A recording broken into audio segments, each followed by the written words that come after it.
Hey there.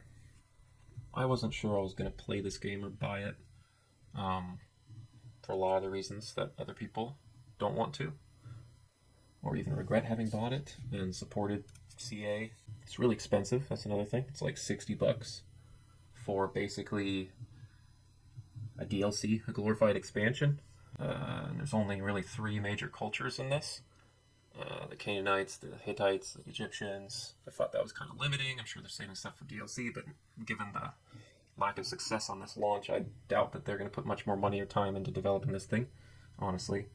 But I've been playing Total War since Shogun, the original, back in it must have been like 2003 or 2 or 1, I don't know.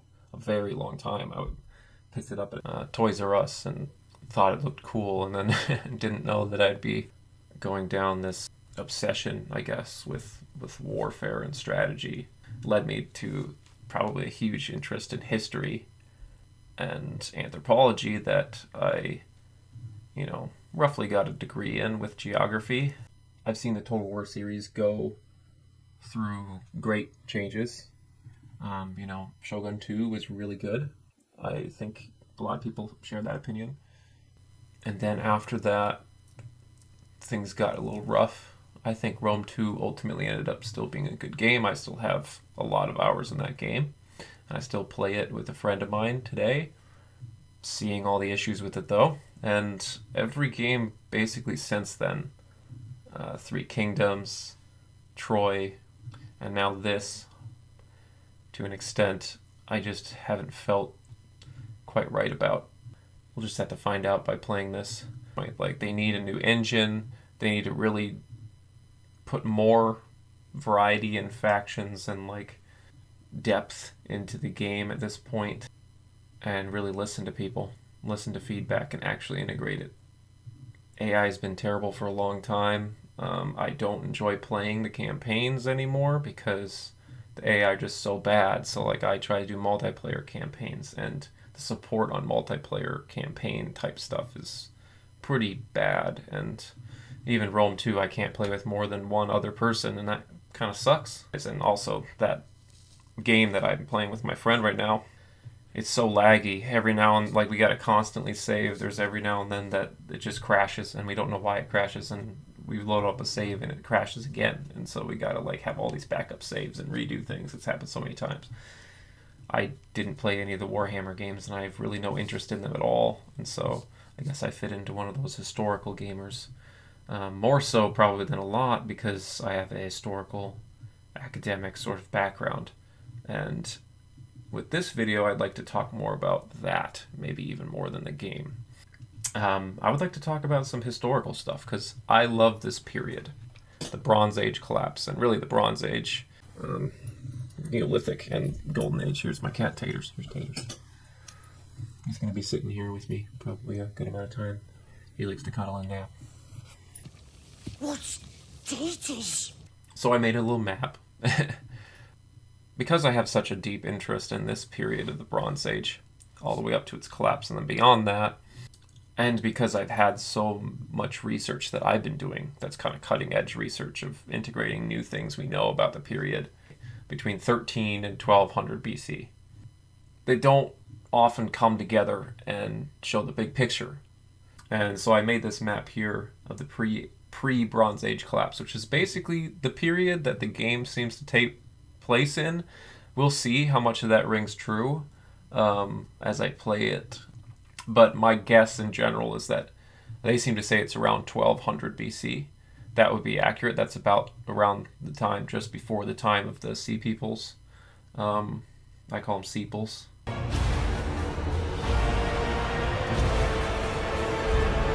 The Sea Peoples are very popular, it seems, in a lot of educational content on YouTube and stuff I've noticed. I suspect there's going to be a few smaller cultures sprinkled in there, but I also have questions about how they would implement some of those, because at least a few of those cultures might have actually been part of the Sea Peoples groups, where the map literally takes place. If I would wonder if there's a faction on the map that actually is one of the Sea Peoples, or if it's just treated as someone who's being attacked by the Sea Peoples, even though they would have been one of them. Honestly, Bronze Age representation is very low. We have the movie Troy.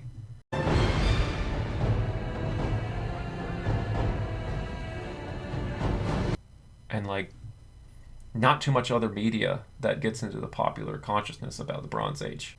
So I'm glad that there's some representation and some interest into that period for sure. It's definitely my favorite, really. And so, as something of an expert in this field, maybe it'll be fun to see me try to like comprehend what this game is representing, or like what it might be missing. It's funny because those three major cultures are a small portion of the big map that I made on here. And when you really learn all the different cultures that were around at the time, it's kind of crazy. For instance, in the game, Troy is happening around the same time as this period. It is in this period, 1300 to 1200, and a little bit past that the Trojan War would have historically happened if it happened. I heard someone suggest that they would merge Troy and Pharaoh into one game. There is a whole game there that you have to buy another $60 game to play. That's pretty weird. When it's really the same period. And I don't know if they don't know that, or they're not aware that they're the same period, and so they kind of made a historical mistake, or what. But there's a lot of instances of other cultures that are also around that would be interesting. In many ways, this game should be like Attila, because the, invading peoples coming in. The Sea Peoples aren't the only ones, so I'm wondering how they'll fit that in too. We can talk about a few other ones, but one way that you can help me reimbursing this $60 I spent would be directly on Etsy, on Studio Pandemonia. We have decks on there of various topics: astrology, psychology, philosophy, and more to come. And you can pick those up for like $30. I think we got sales running quite often, so even fewer than that. If I can just sell 2 decks on there, that'll make this worth it. Without further ado, I guess let's get into this. Right away, I have to say I really like the music so far. I love more cultural, traditional instrument kind of fusion with classical. I actually made a mod on Steam for Rome 2 that is a collection of Jeff Van Dyke's music from Total War, just basically all of the games he's ever done. I'm actually not sure who did the music for this game. Apparently it was done by Ian Livingstone. I don't know why I got this impression from the trailers, but it looked like you can customize your person. Maybe that's not true. I just assumed that to some extent because I like the colors and styles of these things so much. I'm just such a fan of Bronze Age fashion, let's say. Telstra looks great. So, as an overview of what I understand, Ramses, I believe this would be the third. Ramses actually means, the name means Ra Messiah, essentially. So he's the coming of Ra. And his regime actually followed the Atenist religion of like King Tut and his predecessors. They worshipped the sun disk, which is essentially the sun itself. And Ramses essentially represented the true sun god Ra coming back into power. And so that's kind of what that means. And he was a very brilliant general. And he and his father, and possibly even grandfather, have been defending against pirate attacks for like the past century. Again, the 1300 period.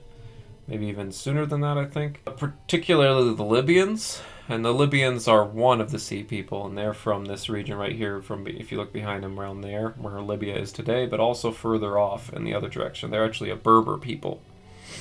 And the Berber people are, you can say, Hamitic, which is a separate branch from Semitic, which became, Jewish and Arab. Hamitic became Egyptian and Berber, essentially. They had a lot of pirates that were raiding the Egyptians for a long time. So, like, the Sea People wasn't some mysterious force. It was, like, just a bunch of different pirates getting together from different cultures to raid places that have been raided for centuries, really. Like, they're not as much of a mystery, I think, as they're made out to be. Yeah, Merneptah I don't know as much about specifically, but they're giving him power over Lower Egypt. And we got Tausret. Keen minds will prevail. So she's a wife of Seti. Yeah, it looks like she was given, kind of as queen, governance over Upper Egypt, which is southern Egypt. They will all learn. And then we have Amenmese. Interesting. I'm not too familiar with him. Viceroy of Kush.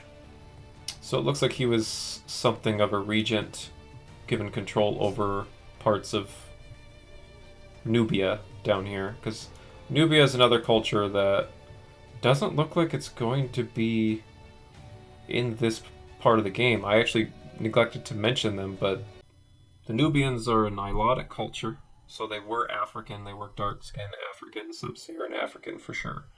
And they were raiding and integrating and trading with Egypt for a long time, and also with the Ethiopians, or I guess the Abyssinians, or whatever pre-Ethiopian people were around there. Ethiopia as a Semitic nation does not yet exist. I think it comes to exist after Solomon, which, by the way, Solomon and the Kingdom of Israel, all that, actually is after this period. The destruction of all the big empires is actually part of the reason that such a small group of people was able to kind of build their own kingdom. But it didn't last forever because the Assyrians rose and took over territory again, and then they conquered the Israelites. But that's in like 100 years or so from this point in the campaign here.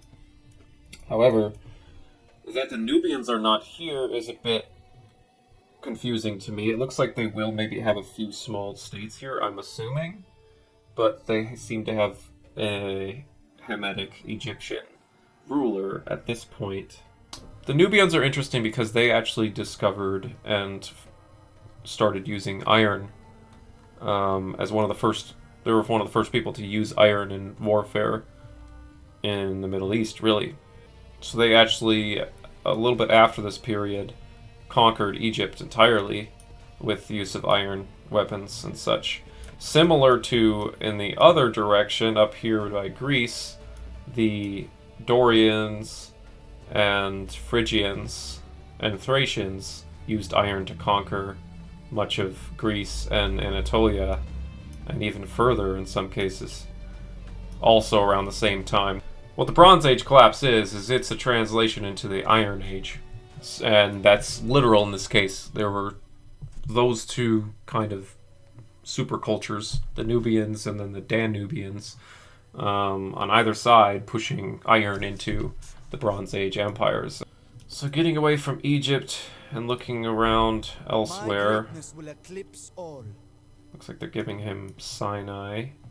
I'm not sure exactly what the precedence is for that, other than the fact that Ramses was very much at war quite often with Canaanites. Maybe they just put him around here. Egypt was more united than this. This is, I guess, a way that the Total War CA is trying to give them more interesting start positions, you know? So we got a few Canaanite factions here. Again, Israel is not here yet. It's around the 1250s, possibly, that the Israelites under Moses are said to have left Egypt into Sinai and then into Moab and then into Canaan, attack Jericho, and from there basically establish the Kingdom of Judah and Israel. It would have been around this time, this between 13 and 1200, so I'm not sure if they'll be represented here. That would certainly be interesting. And that might explain one possible reason that they chose the Canaanites to be so represented here. I am but a humble servant. Here it looks like a Phoenician, based on where they're at. Phoenicians are Semitic-speaking people related to Syrians and Canaanites. And they lived around the coast here. They were seafaring largely. And this is before Carthage, so it's actually around the time that the Assyrians started conquering a lot of this territory and destroyed Israel and so on, that many Phoenicians began migrating and colonizing the other half of the Mediterranean all the way into like Carthage and beyond. So at this point, they're really staying around here. A lot of them are subservient because they're really just a bunch of city-states, kind of like the Greeks were. Some of them are under jurisdiction of Egyptian control, some of them under Hittite, some of them semi-independent or otherwise. I can't see explicitly what culture they're saying they are. I'm not entirely... Canaanite recruits. You got little Davids over there. Speaking of David and these slingers and the Canaanites, the Philistines were actually Sepals that were settled right here on the coast of around where Gaza is by the Egyptians after they were defeated. And then they ended up fighting Canaanites, fighting the Israelites for a little while. So they're implying heavily that this person is Canaanite, but given their placement in probably Sidon, which is a Phoenician city, I'm not sure exactly what city is it saying.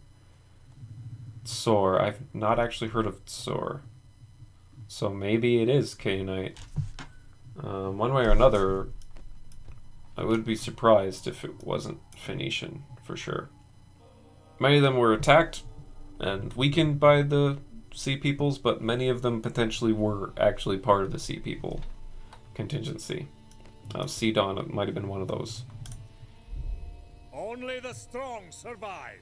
Okay, if this is correct, this looks like an Aramaean. And they are where they would be.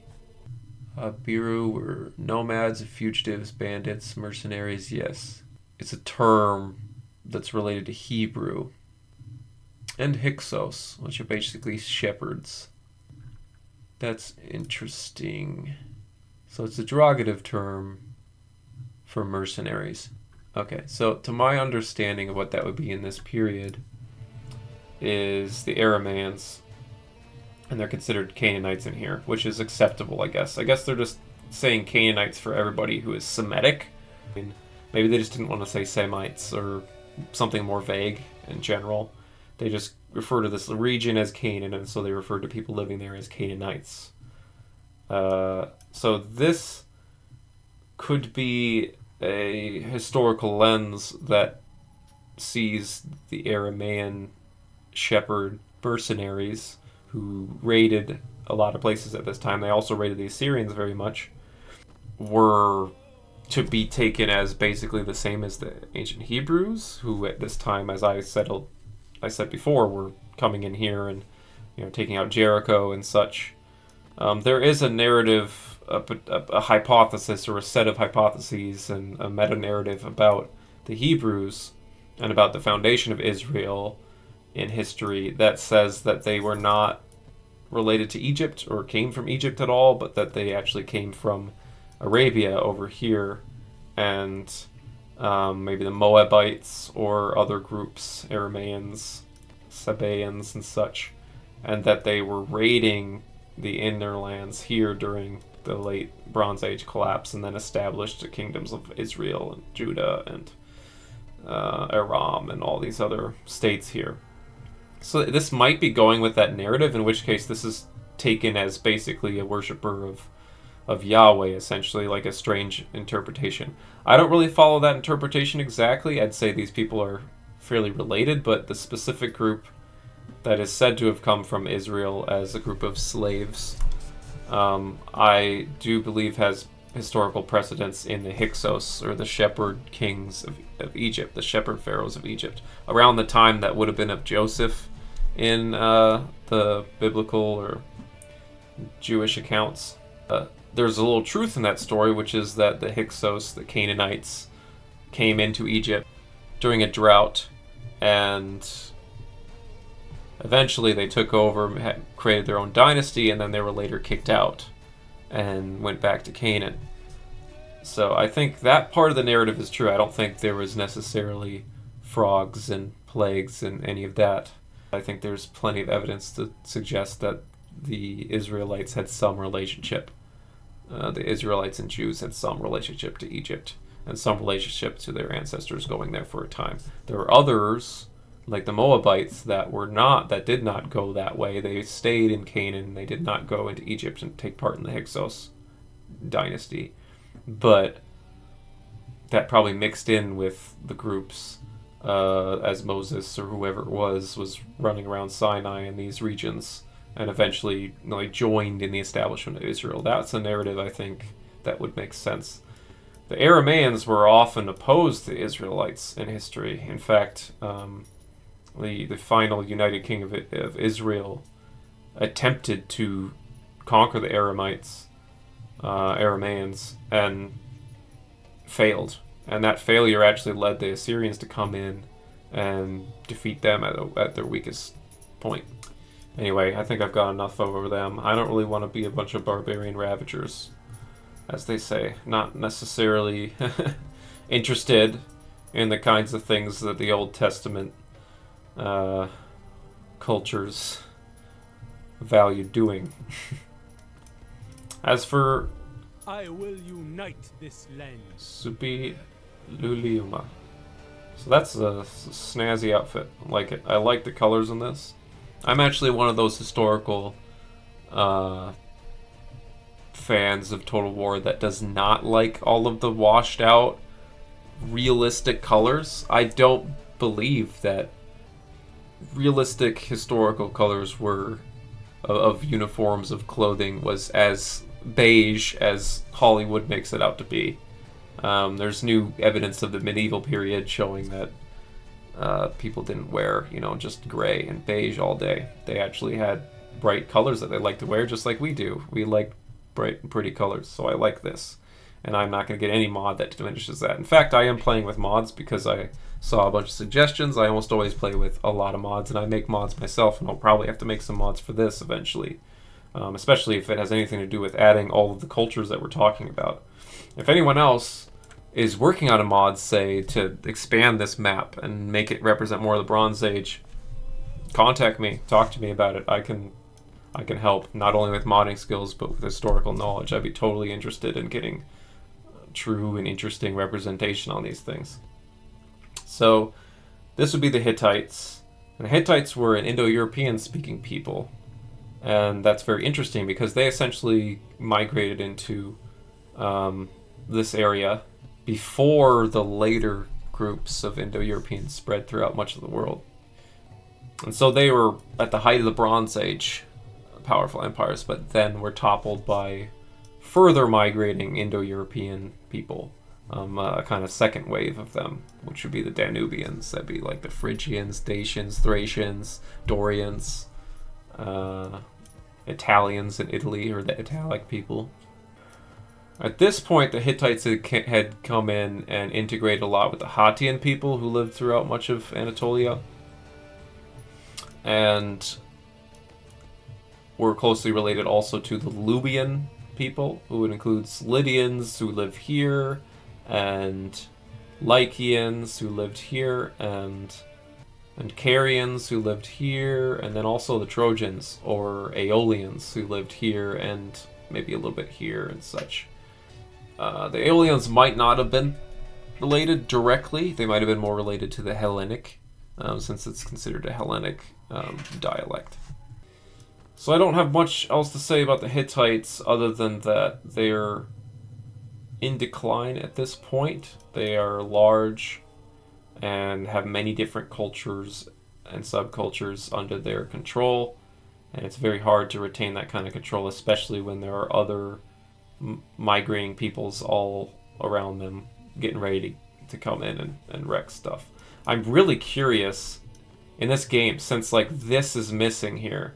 This is an extremely important region right here, because this is where the Phrygians came in, and with help from the Kaskians who live up here, maybe they're in the game, destroyed Hattusa, and Phrygians went all the way over to here and started attacking the Assyrians, and they failed in their battle over there. They went to Urartu, and then they went potentially even as far as India in the accounts of Dionysus going to India, since Dionysian cult is related to the Phrygians and Thracians. That's my hypothesis anyway. This expedition of Thracians might have gone all the way to India, or at least far enough that the later Greeks would call it India. And then we have this faction. God reborn. This is very interesting. I saw this in a few of the trailers as one of the Hittite subcultures, I guess. And I was immediately like, I'm going to play these. Why? Because Karunta is not, at least from my understanding, a real person. Now, if he was, that would be really cool. Karunta is a god. He's a Hittite, Hurrian, and has precedence in many other religions, really. He's related even to Rudra of Hindu mythology, possibly to an older version of Shiva and the Celtic Cernunnos. Basically a wild man. And the specific story of Karunta here, in the context of Hittite mythology, is he rebelled against Tarhuna. The name Thar, thunder, Tarhuna, is really basically thunder, similar to Thor and Thunor. It was the Indo-European, in this case Hittite, god of thunder, and he was the king of the gods like Zeus is. The closest character to Karunta in Greek mythology is Sylvestris or Sylvanus, Silenus, who was, like Pan, a forest wild man, hunting god. And he actually accompanied Dionysus to India. So it's a very interesting, but on his way picking up this Karunta guy from this region would be an interesting interpretation as well. It's possible that this Karunta, Cernunnos, Shiva, Selanos represented the king of the mythology or the cultures that were there before the Indo-European influence. So when I'm looking at Karunta here, I'm actually looking at pre-Hittite mythology and culture, potentially. Especially given the placement he is down here south in Silesia. Here remained largely mixed between many different kinds of people at this point. The Hittites were still running a multicultural empire, so the Hattians were still kind of a big thing, the Kaskians up here were still a big thing, the Hurrians were still influencing this entire area. So there's potential that a lot of Hattians or other maybe less known groups might have been around here in Cappadocia at the time and would have still been holding on to some aspect of their original culture before the warlike Hittites came in. Another little note is the Hittites are actually a lot like the Mycenaeans. They basically were both Indo-European cultures that came into their respective regions before the major expansion of the Indo-Europeans. So they're like the first wave. And just like how the Phrygians came in here and wrecked the Hittite Empire, the Dorians came from here and wrecked the Mycenaean Empire. And this is something I didn't actually know for a while until quite recently in my research. It's like seeing the Mycenaeans and the Hittites as essentially very similar people, similar warlike chariot-oriented people. One southeast to Anatolia, one southwest to Greece. Looks like Isuans are a Hurrian faction, or a Hurrian people. So that should be interesting. Oh, I'm curious to see how they portray these people, or if they're not just making stuff up as they go to some extent, you know. Total War has had plenty of different factions like Iko Iki or the Yellow Turban faction that are this communist. I feel like this could have been that instead of making him just a generic tyrant. So I'm going to definitely change the narrative here, and he's definitely fighting for the people against tyranny, particularly the tyranny of the Indo-European sort of caste system of elite warriors dominating everything. So I did get a mod that actually makes it bigger. Like 2 times bigger, and that'll be good for me.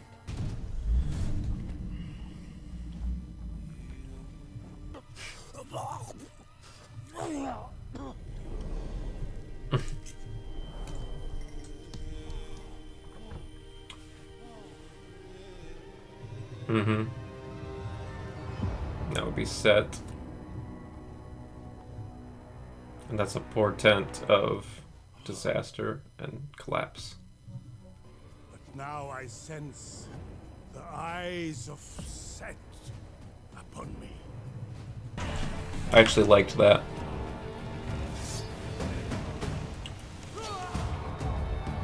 Oh, there's Karunta. But I like the kind of metaphorical, archetypal language that was going on.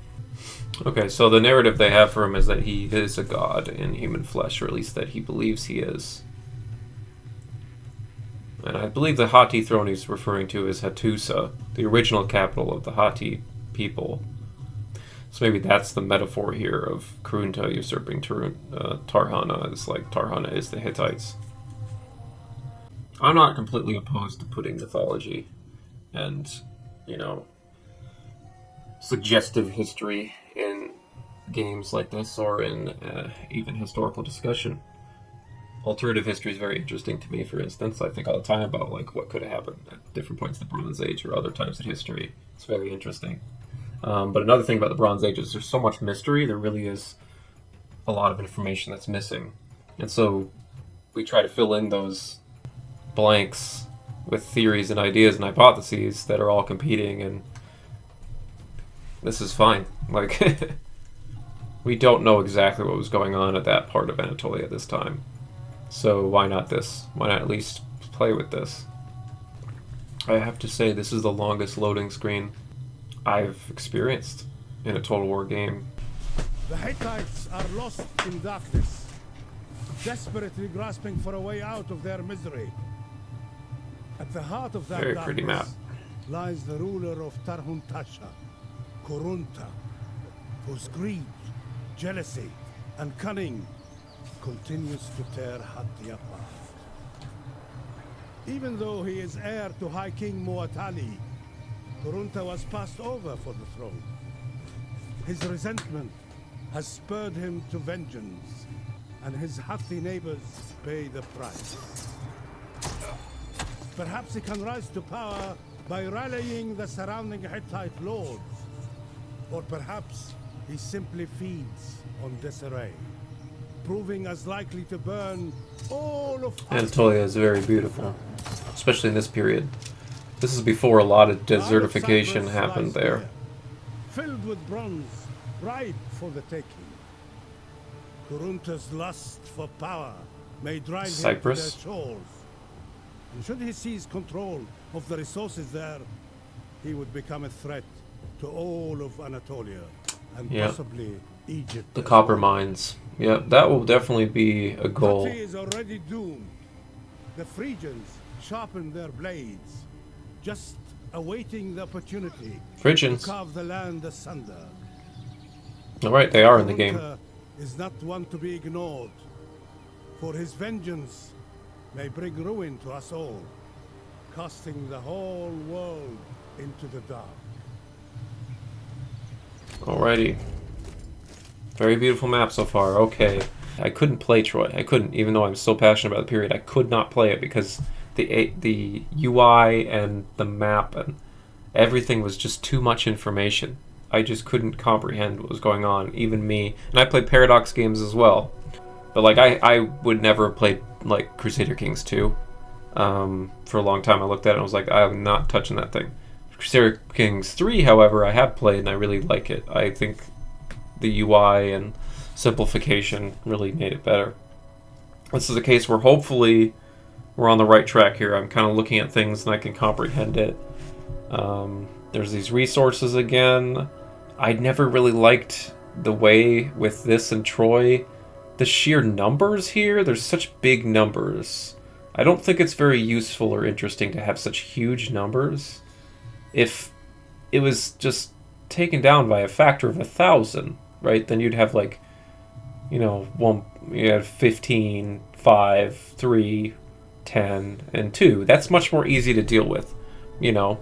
And then you can, like, every little bit of money you make is important because that's a whole nother decimal. That's a whole nother, like, 200 versus 300. 2 versus 3 is more like, oh, I need a 4 or 5. Instead of like, oh, I need 300, 200, I maybe need 50, like, variety of melee. No missile infantry.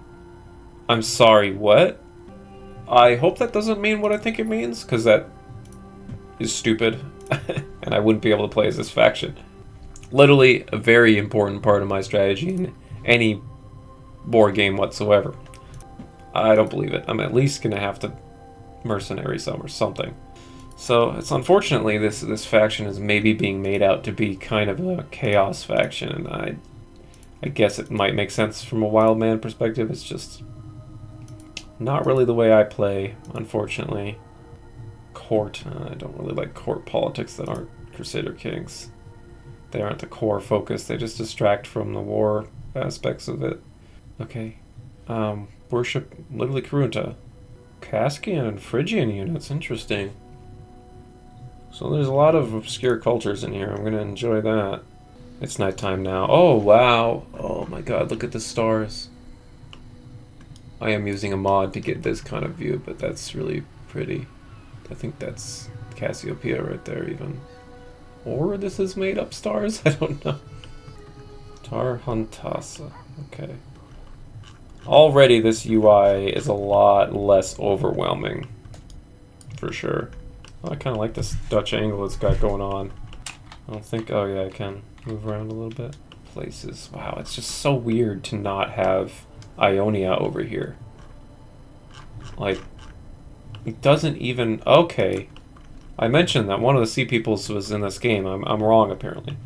Because right here are the Lycians, or Lycians. They're called the Luca by the Egyptian. And they're one of the Sea People. So, I guess they're not in this game. They're going to be here. But here's where one of the Sea Peoples are. Just there. And look at, here's Rhodes and Crete. At the time of this game, Minoans have already collapsed and been conquered by the Mycenaeans, so Mycenaeans already rule much of the Mediterranean here. And are probably at war with Troy at this point, which would be around here. As people probably know from the other game, but oh man, this is really pretty. Pretty map. Pretty water. I'm looking over here and I'm just thinking about all the Thracians, and they said Phrygians. They did say Phrygians. Oh, look at that. So that's... I can't say for certain if the Phrygians were actually here yet. It looks like that's Phrygian too. Hattusa, Sepenua, and Kyra, yeah. And Kyra's up there. Where's the river? Where's the Sarya River? There's no river. It should be right here. It goes through here and all the way up to there. Very important, Sarkarya River. That's unfortunate, because that would make it really even prettier, you know. There's one here? This is a river? How would you not have a river? How would you not have that river? It's so important. Monument. Look at me, I'm a geographer. I'm just obsessing over the map right now. But I am getting my barons, too. Okay, there's Gordian, where the Gordian knot is from. Alexander broke. Sinus is also a city in Rome, too. So its narrative right now is that the Phrygians are already here, pushing up against... They are the ones who collapsed the Hittites. It's unfortunate they're not playable. So is that their king? I will unite this land. So it wants me to take South Hatti. That's... What is that? I mean, Hatti was all of this, so I'm not entirely sure, but... Oh, that's what this is. So, okay, that's the faction I'm already at war af. Okay, South Hatti. Why would he call it South Hatti? That's a weird name. I would call it Cilicia. Probably. I mean, this is Cilicia too. Tuana? Tarsus, yeah. Okay, I love Adana here. This is a... Adana is a beautiful city. Even today. And it's just this whole land here. It's like where cows were probably first domesticated, is this whole kind of valley area here. It's part of Turkey, that little part there, just on the other side of Syria here. I want this. This is what I want. I want to take this. I want to take this grain basket and then this entire coastline here and Cyprus. With Cyprus, we can have copper. Let's see if it's actually accurate here. So, like, it says resources bronze. Okay, that's right. There's no copper and tin in this game. I wish that there was copper and tin. The trade routes are on like opposite sides of the world, and it'd be really interesting in order to make bronze that you had to have one of each, or you had to trade for some, and that's the only way you can make bronze is through like mixing and matching different trade routes to get things. I mean, that's what makes a resource system in any game really crunchy, is taking different resources and combining them into new combinations to create new things that other people don't have. That's what makes games like the Anno series very addicting and fun, is that you're constantly getting resources that help you make other resources and etc. And not having that in this game here is a bit of a bummer to me, because I'm such a nerd about this period. I'm also such a nerd about the economic sims, and it would be really fun. Now, at least it's got bronze. Now, to be fair, I don't know if they have too many places that would have tin on this tiny map. Like, I think parts of Sinai, and then maybe somewhere over here, but that's about it. So they couldn't really pull that off without an actual big map. Maybe if we make a mod of this, at some point we can have tin and copper being traded for across the Mediterranean. That would be pretty cool.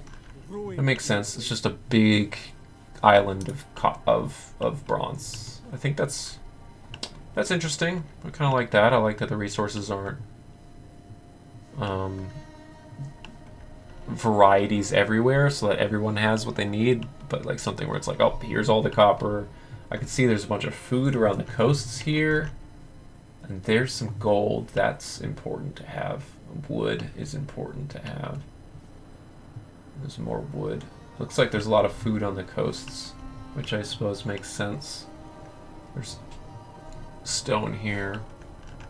These are not the Phrygians, but these would be next to the Phrygians, and that could be a dangerous place to set up. But I would certainly like to be allied or otherwise involved with them.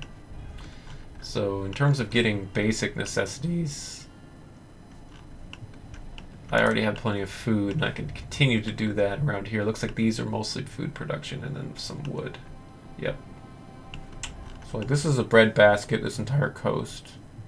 Everywhere else, I think inland, I'll do a few territories inland, and I basically have every resource right here I would need. Just, you know, Ugarit, big important city there. Those could be future targets. I mean, Syria would be a great place to conquer. I think that's my goal. My goal is really to just like take this whole coast, a little bit inland, Cyprus, and then Syria here, and like have this core area. At that point, I could subdue these people up here, and then I could start moving this way. Alright, so now I'm forced to have a war with this guy, and looks like it's setting up a easy battle for me. So I get to find out how battles work. Let's see the numbers. How many units? 360. Oh good, that's the number that when I mod things I usually make the unit numbers more along that number. 360. Yep. I don't have ranged units. That's gonna be a problem. Can I could recruit slangers right here. I wonder why it says no ranged units. Okay, so I have a religious center, main city, and now I need like more representation. So administrative, military, or economic. So I think military is probably the best thing for this area here because it's right in the core. I could get here and defend this and go that way, and then that way it's probably the best place to have a military center. Someone do that there. Well, this is probably a fort. And this is economic for sure. Use it well. This is definitely where you want an economic thing to happen on this trade route. Greatness. I don't know if that factors into the game, but it's what I would do if it was real. Royal decrees. What is this bullshit? No, these are the 3 options. Probably want XP from the start because I'm going to be doing a lot of battles. Civic, economic, military. Okay, so that's how this is. Not very good. Design, I would say. I don't know. I don't know about that. It could be a lot. Like, just have 3 separate trees that are all very linear in some fashion. I mean, they could pretend that they're not linear, but like this is a bunch of lines that's linear. And it's like, if you're gonna be linear, just be linear. You know, everyone's gonna probably go everything eventually, right? His nose does not look right. He's got something in his nose. He's really old too. Like, I think he should probably pass on power to someone younger. You know, give the younger generation a chance. I need some allies. I can't just be at war with everybody. That's the thing. See, when you get so many resources, you're just paying for, like... It's just very meticulous. I don't really like that. And I don't even know what resources are more valuable or not right now, so I can't, like, afford to just give someone something. I need to play around a little bit, I guess. I need to win my first battle, and then I can start diplomacy. Chaos reigns eternal.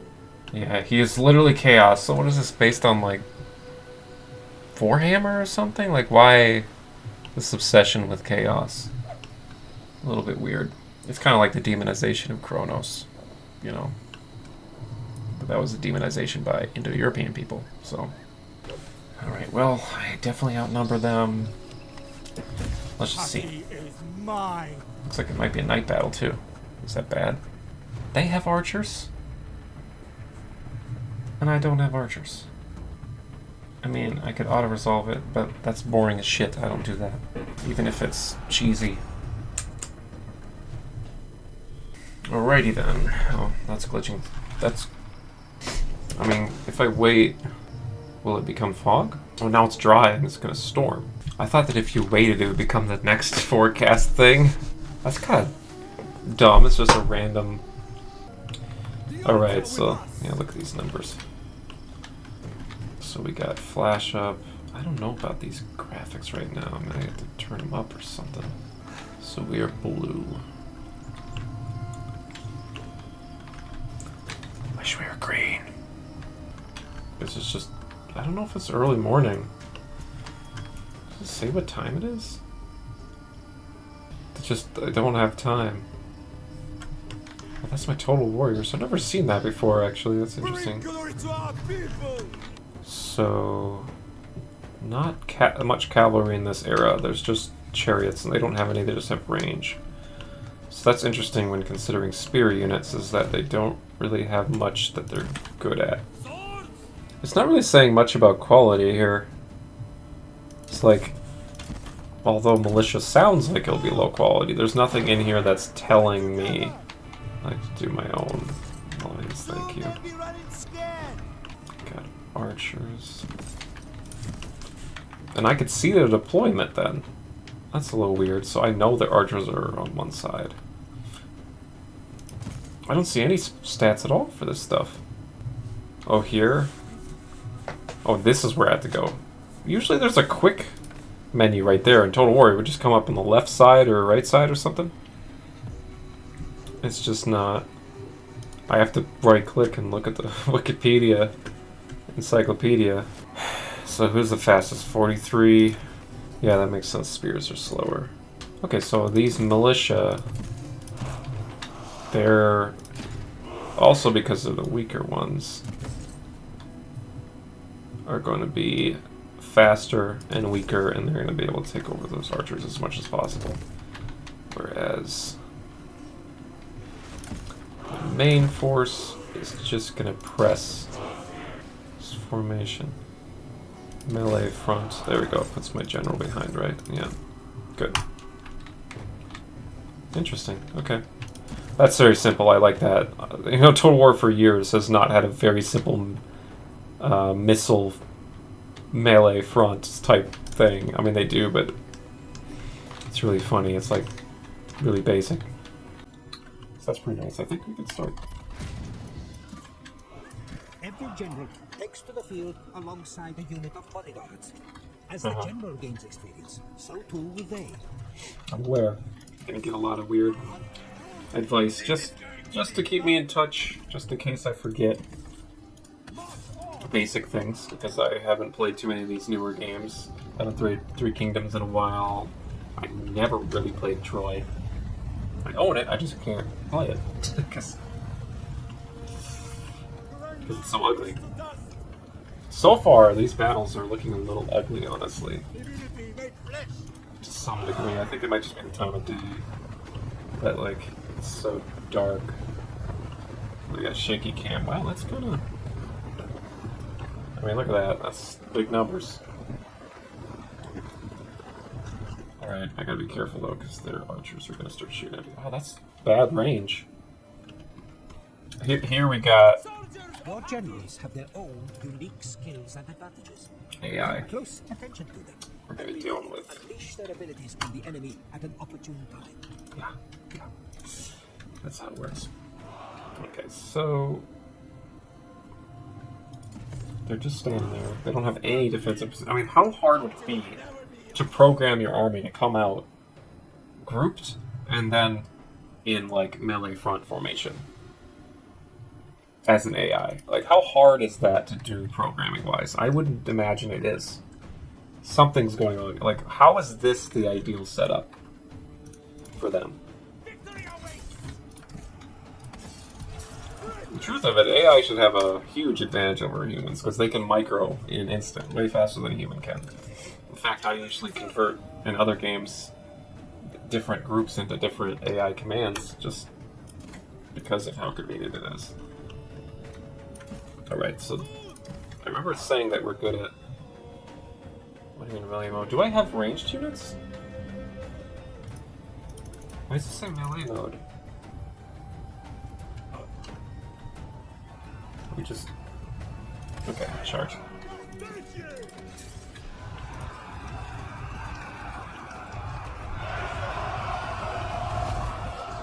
don't know why they're charging the front middle. It's just how these games work. Alright, so they're all charging.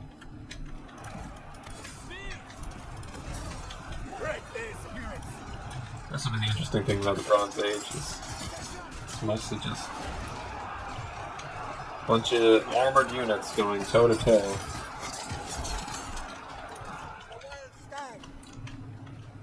Wild stag, interesting. That is true.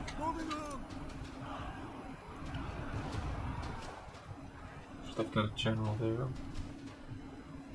Looks like the archers.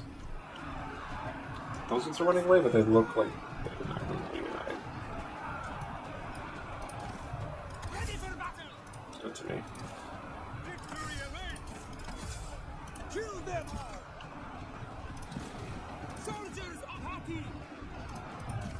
Are they doing that thing where they don't listen?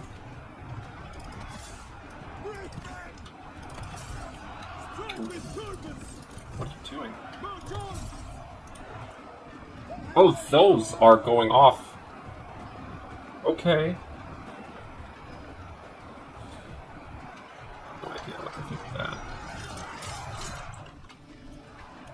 Alright, I'm behind the lines. I'm gonna charge this. Sir? I mean, I outnumber each one. The general's just gonna sit there. Okay. Good charge with those guys.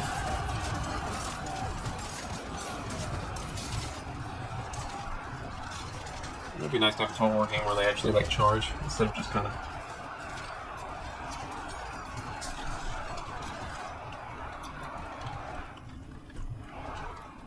I remember the old days. It used to be like smash, you know. Just be like, holy fuck. It's just gonna stay there. Is this how you want to go? Where are you? Hi. See the enemy break like reeds before the storm. That's what you want sooner? Sooner than later, you're just gonna give up?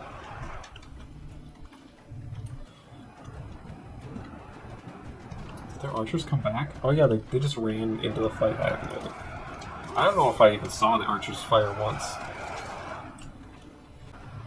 If there's anyone out there that plays this game and wants to have somebody to play against that will play well, leave a comment, I would like to play with you, because playing against AI is not a fun experience.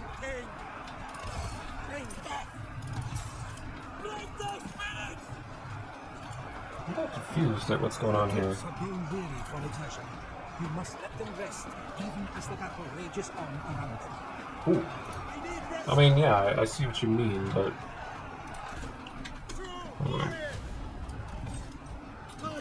I guess these are slower battles, which is an improvement for a baseline game of Total War, for sure. I have to think about that a little more. So just, I don't need all three of them in a big mosh pit. It's true.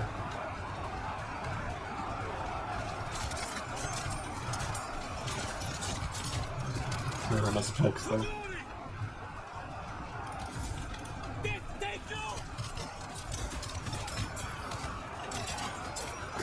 Only Hassanelli could fix this. I really want chariots, like, very bad. You just flank. Why does it feel like these guys took huge losses against archers? Where's my other army? 1, 2, 3. Did I come out with 3 of them? What are they doing over here? Okay, I see. Oh, okay, so they're running away now.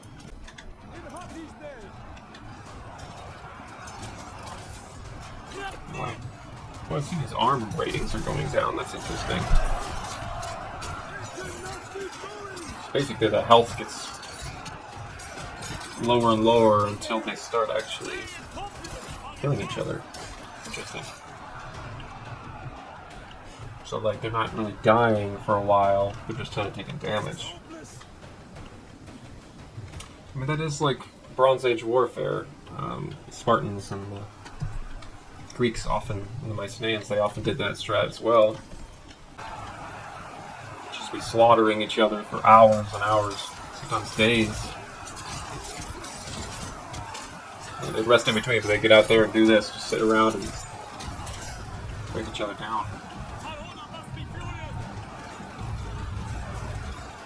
Tarhuna must be furious. Yeah, it's a thunderstorm right now.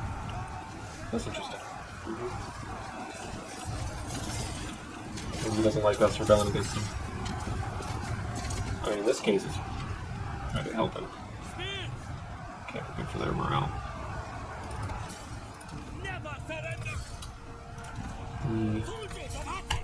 The covenant with the gods has changed.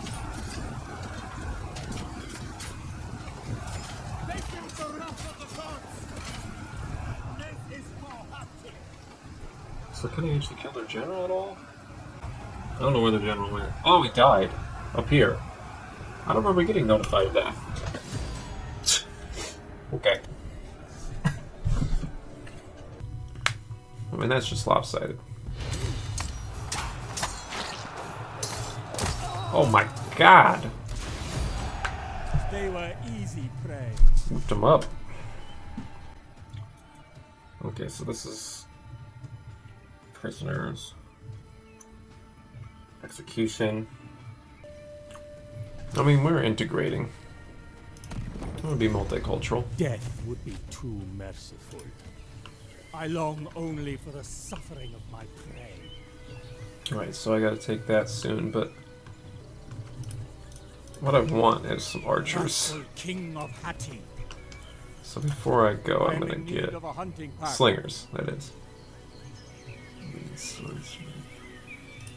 I need murderers. Thirst well. There we go. Alright, so now I figure out how to buy things. At least I only have one city to worry about right now, but... Wait, how would I be making bronze if I don't produce bronze in this region? I mean, I understand why you would be able to produce more food with buildings. But not gold or bronze. Like, those are... it should only be produced by places that have natural sources. It's like this one's saying I make food here. Where does my +9 come from? Skill points. Oh wait, there's skill points. Did I get that? Oh, it's from the battle I just did. That's actually interesting. Because I fought in the storm. Okay. There's some other generals.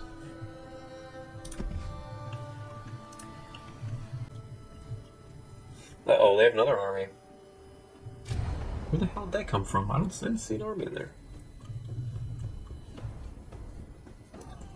Okay, well. They have archers again, but they have even less people this time, so I think we'll be fine. They sallied out to meet us in our own Your troops order. stand ready to serve, awaiting orders. Oh, where? That's kind of how this works. Yeah, I should be by this cliff. This ridge.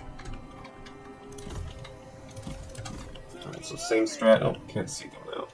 Okay, so now they're out of my vision, so I can't see them or something. Against the archers, probably going through cover just because they're weak, and I need to get as close to the archers as possible before they run away. I really want chariots. I really want archers. I could use them so much better than they are using them. These are really good trees and bushes. They look nice. These bushes of love look like they could hide all kinds of chicken, woman, duck things. Just the archers this time are going to be more in the middle. I can't outflank them. And there's no need to be on the high ground because I'm, you know, don't have any archers, so. So try to march everywhere and not take too much energy.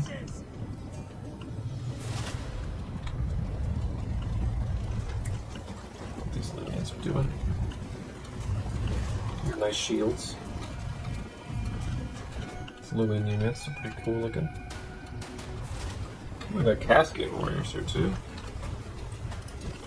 Swords! So I elite ones. So they're probably Caucasian.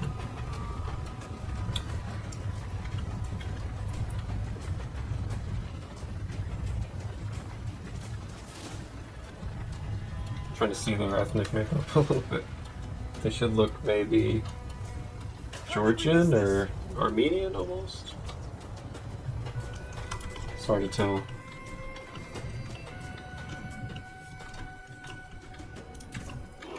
Looks like they don't want to get pounced.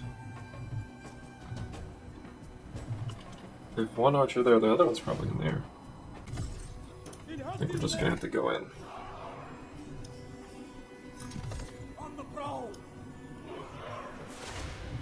This is what we're gonna do. Oh, looks like they're charging. Uh-oh. Form up quick.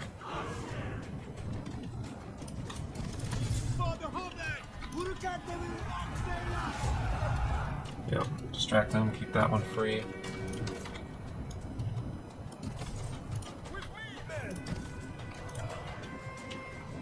Alright, so this is the first one.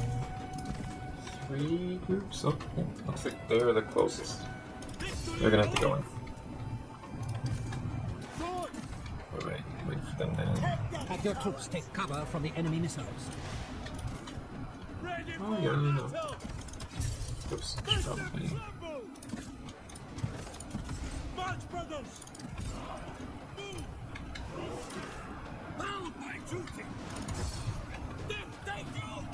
What are they doing? Are they charging? Why would archers charge? Do they run out of ammo that fast? Destroy them! I feel at home here in the woods!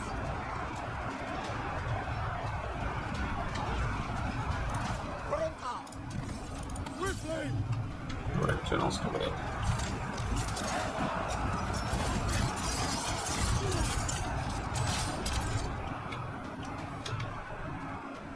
Right. Still running. Backups.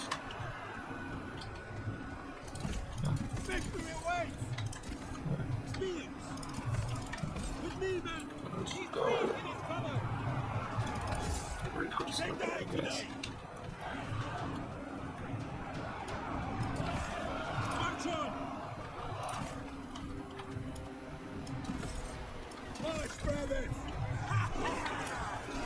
So these are definitely different line.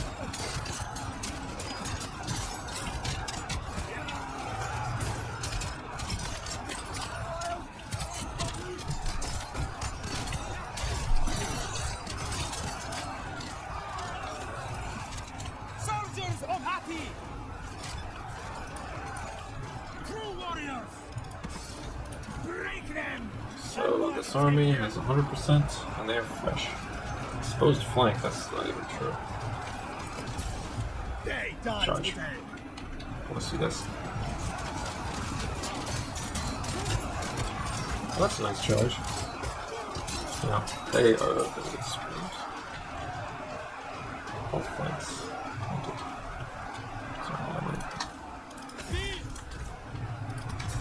Alright, you just charge behind.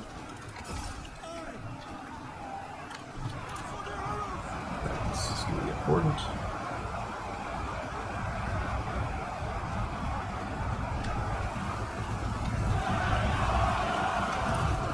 Soldiers of Hati!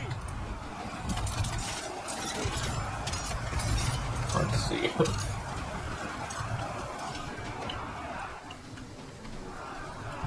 Fighting in the bushes of love. Alright, so we got another storm here. Looks like Taranis on our side. Might and glory!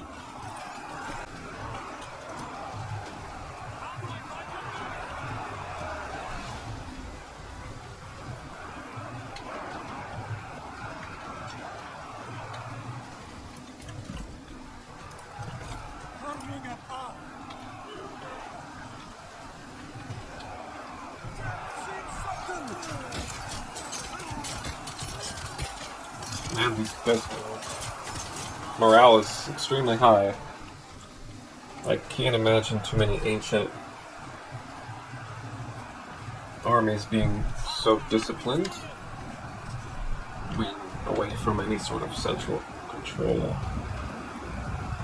Outnumbered and not even, like, these are archers. Don't feel like they should be standing up this that long.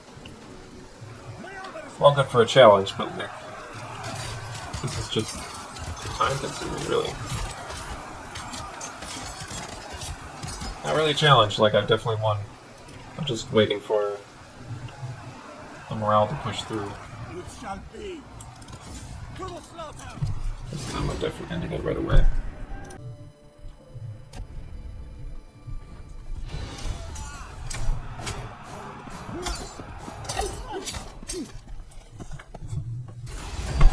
Didn't kill him, huh? How did he get away? Oh, I forget I pick up stuff from winning. I'll finish a little bit first, because I do have to go take the city.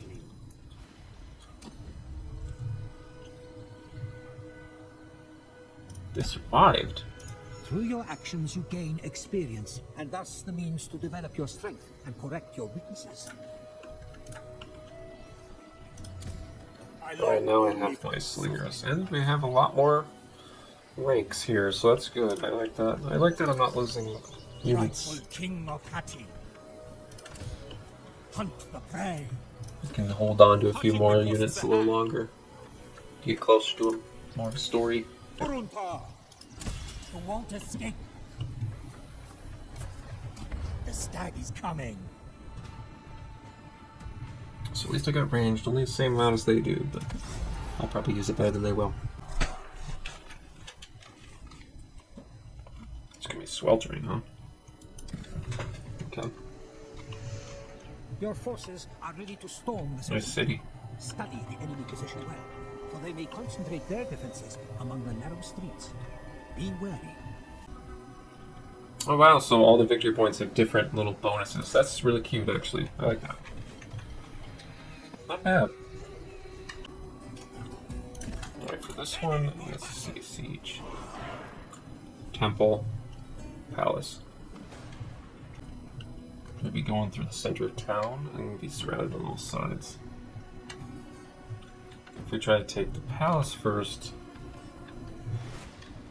we go this way, yeah, they will be able to fire on us the entire route if they're defending there. So yeah, we can't really do that. They have more range, or at least the same amount of range. So I think we do have to attack here and avoid that. And then we can come up here too. That would be good. So I could split up my forces, I think. My main force, the archers behind it.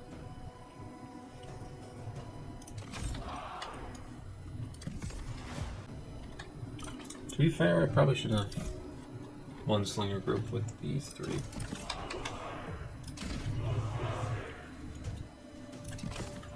Into positions. Might just get a little bit of damage. Okay. Alright, so they just have militia, so that's not a big deal. What I think we want to do is...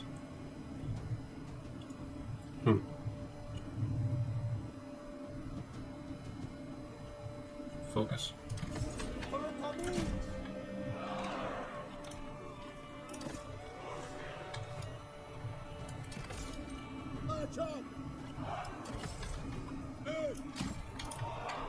They cannot hope to keep us out. Bullshitting? Wow, that's a really nice reservoir here. That's pretty. I don't know if I don't know if rivers do that. That's not really how a waterfall usually looks. Okay. Wow. Terracing.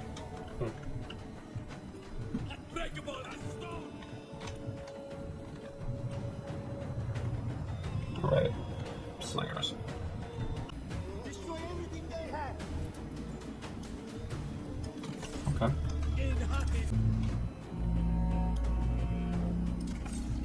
Do not waste time. Faster now. Hurry. Now we're in trouble. In Hunter's name. Bound by duty. Doesn't really seem like they're firing a bolt. Alright, we'll tell. No. Between the eyes. Tell them to. In guard mode. I thought I set that to default. True warriors.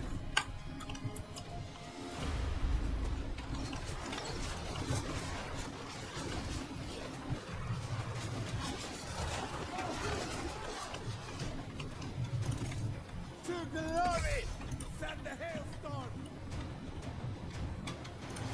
Right. Bound by duty. Couldn't fire back, otherwise we'll just send a unit in. This one's okay.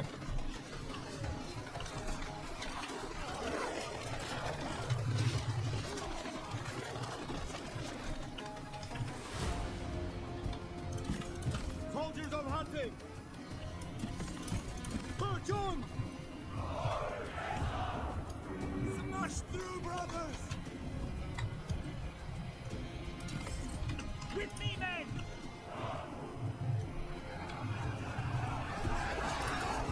Victory awaits. Guys, armor's pretty weak. I like the armor sounds. Clanking and such.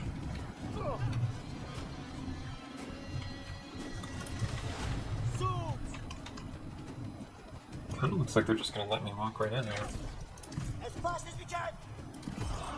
March, brothers. Me. Swing and loose.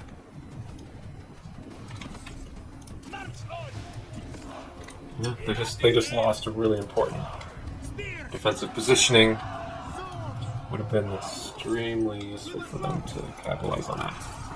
Break their sticks. Victory awaits. Send the hailstorm! Horse brothers! Monzo!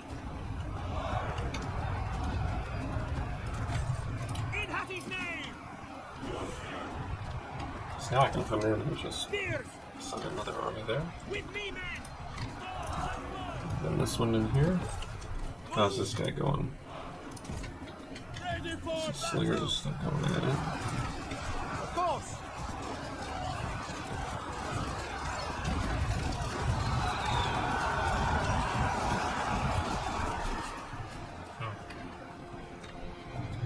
Probably a good idea to pull back. Not waste time! Alright. Swing and loose! So go there. Go. Move! March on! Ready for battle! Alright, this situation. This place is ours! Honestly, my general coming over here would probably be helpful. Are being attacked! Soldiers of Hati! Swords! Soldiers of Hati! March, brothers!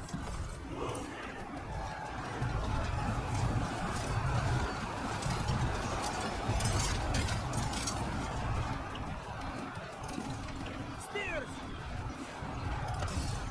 Destroy them!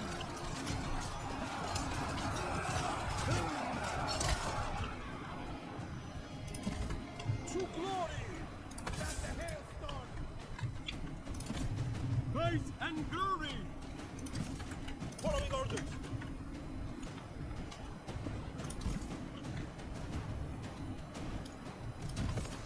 March on! Two warriors! Faster now! Hurry! Two! As fast as we can! Burn my duty! A strange formation there. Victory awaits! Might and glory! Your foe attacks your flank. Drive them off! Where? There? Spears! They die today! Die, fools! True warriors! Swing and loose!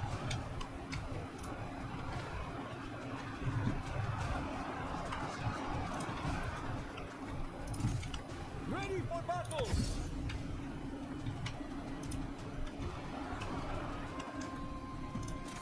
Right, ready! Moving on! Bound by duty! With me, man! Send the hill! Wait, what are they doing? Oh my goodness. It must be done! Wait, what? On my duty! Soldiers of Hati!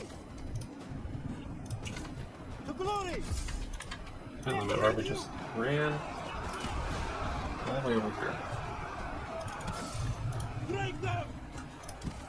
True warriors! Shot him back. That's good. Spears! Never surrender! True warriors!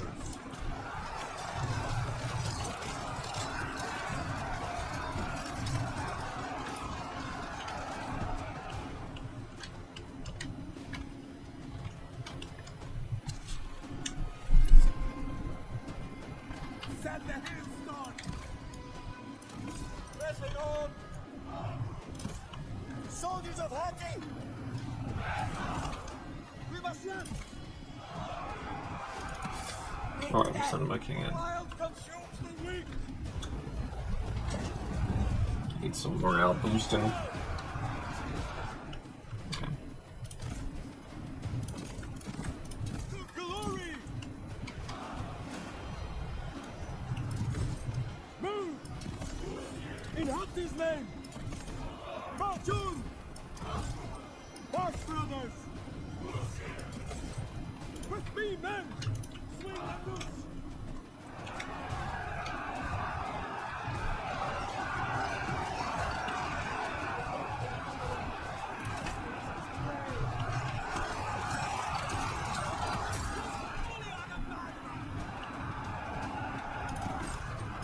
His day! Swords! We cannot keep going! Make them tremble! This is hopeless! They die today! Ah! You have no... Fighting glory! To glory! March, brothers! In Hatti's head! Swords! Two warriors! Two warriors! We're in this situation, I send my backup. Just for the extra morale and freshness.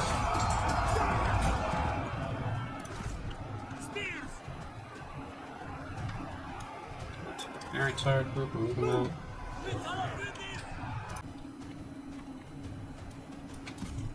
Ready for battle!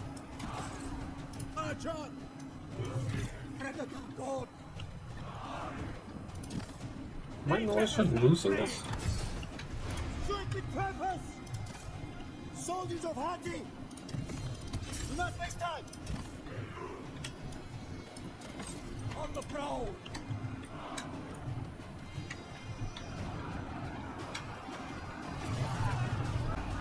Victory is not possible!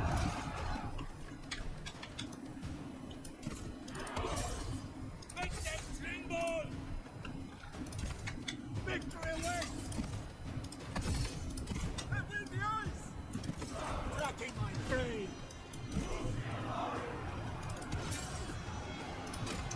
By yourself! Together, man! Lord.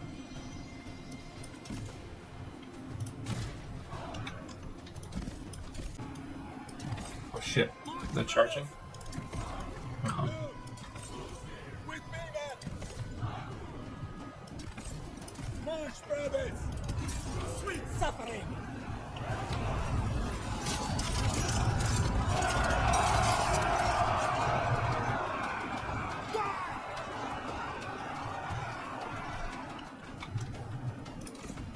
Might and glory! In Hatti's name! Ready for battle!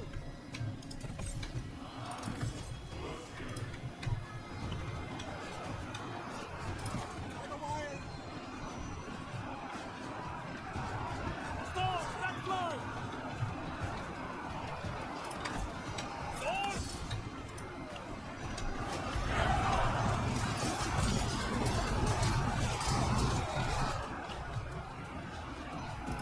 Merciless hunter! Stag leave! Tamut!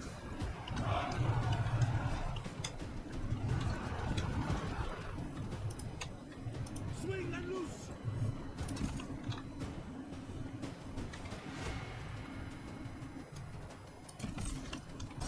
Destroy them! Always point! Terrorize them! Sap them out!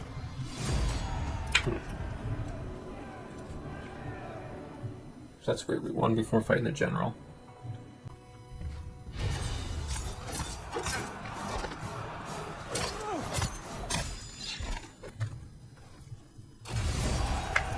Better when they have hope.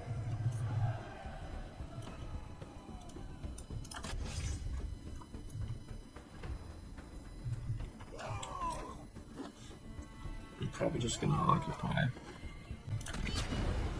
The wild stag rules here. The predator becomes more deadly. I long only for the suffering of my prey. That's rude.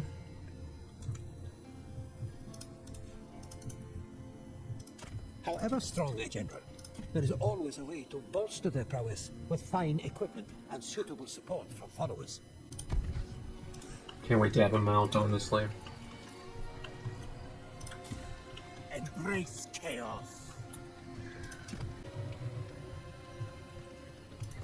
I need murderers. So I finally have a port then. Interesting.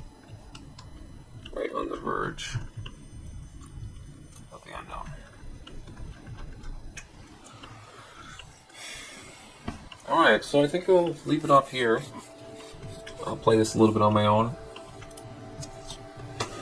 Tell me if you want me to do any more.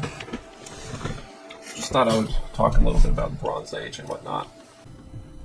I'll get back to you with some more progress, I think. And with that, see you later. Bye.